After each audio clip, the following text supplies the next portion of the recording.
True indeed with you, Holy Circle Gaming. Thank you for rocking with your boy like always. Definitely a privilege and an honor to do as such. Episode 3, coaching myself on that Madden 16. Of course, going to show you some Draft Champions gameplay. And so I appreciate y'all rocking just to give y'all a little bit of my insight of how I would view some of my own gameplay and maybe some of the things that y'all may be thinking about, or maybe y'all think of something different. So let's get into it. So when viewing Draft Champions, the first thing that I look for is what do my opponents have as far as like players. So I saw the Jimmy Graham like I had, not a problem. The Bennett, that's cool, good piece, but he has that Christian Okoye. So I'm thinking that he's really going to be running the ball heavy on me because he has a piece that he can really do some damage with in the trenches and stuff if need be. Slow the tempo down, do a lot of different things. But when you transition over, what you see is 4 verticals and nickel overlord. So what I think is he just going to YOLO, throw the ball deep, and just hope for the best. And so I have to evaluate like how am I going to go about playing this dude. So let's go ahead and transition. And so my thought process with him is, you know, how do I evaluate this dude? If I get the ball first, or if I'm kicking the ball off, how do I play him? But in this instance, I got the ball first, so I was like, cool. What I'll do what I normally do.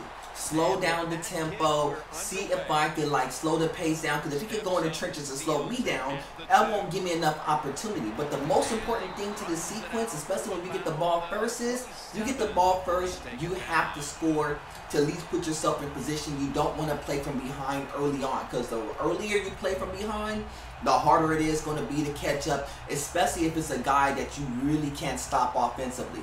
So my first thought process was, let me go ahead and come in this twins and, you know, throw a toss play. Let me see how it's going to work out. So the toss play worked out really well. My people got out there, did some good blocks. You know, I got a good bunch of yards in that first play, so I was like, cool.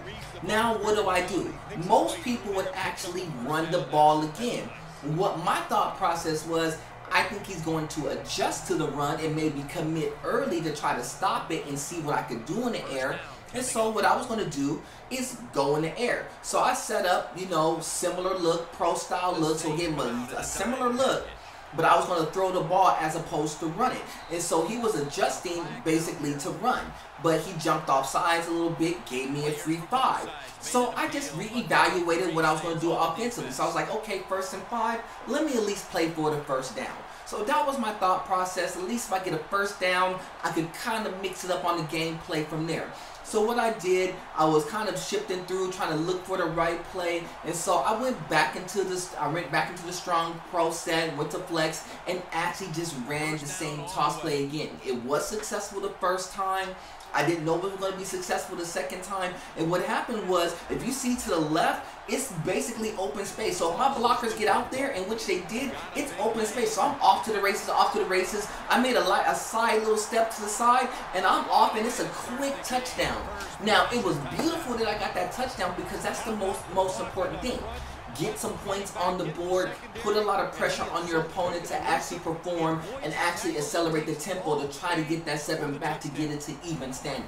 That's the one advantage by getting the ball first. If you could score, you put a lot of pressure on the other player to perform and maybe do a few things that they typically wouldn't normally do. And so I kick the ball off, you know, he gets a little bit, he's dancing around, everything's kind of going good and you know, normal in the normal flow of the game. And so my prediction was he got Christian Okoye and stuff. I saw the 3 wide receivers, so I was like, okay, I'll play for pass, but I'm anticipating more run, because he has, you know, a very good running back that if he just kind of like punches it through and takes his time, I think he would do well. And so I was trying to get my players adjusted, and I couldn't get them all set up. And so he goes over the top. My safety doesn't make the catch. It's in his hands, no catch. Come on, make the catch for me, please. But he didn't, and so it's cool. I wasn't mad. You know, what I saw was he had 2 receivers here, so I'm thinking, okay, he tried to go over the top one time. I'm going to play for pass, but I think he's going to run. No, he hits me with the screenplay. Okay, cool. Screenplays has been working really, really well in Madden 16, so I'm not mad at him for going for it. And then he speeds up the tempo, so I'm like, okay, he sped up the tempo. I didn't really see a play change, and so I just kind of blitzed through. But the difference with what I did the first time you tried to run the screen versus the second time was I actually controlled the guy who was actually going towards the quarterback, sped him up a little bit to make him rush that throw. So he was either going to take a sack or make a bad throw. He just made a bad throw in that instance. So 4th and 2, what you're looking at is that what is he going to do? So like I said, when you're playing from behind, you tend to do things you typically wouldn't normally do. And so what he did, 4th and 2, he has his play set up because he wants to get those 7 back really fast. So all I did was D up for the run just in case he ran, but pass play in case he passes, so the pass play would work. He actually had the right play call, but didn't throw the ball the right way. So what I wanted to show you in this sequence is, if you're playing from ahead, it's a lot easier to manipulate this Madden 16 as you go well see. But there you go. Coaching myself, Madden 16 Draft Champions, true indeed with you, Holy Circle Gaming. I appreciate you rocking with your boy. God above everything. Until the next time. Salute.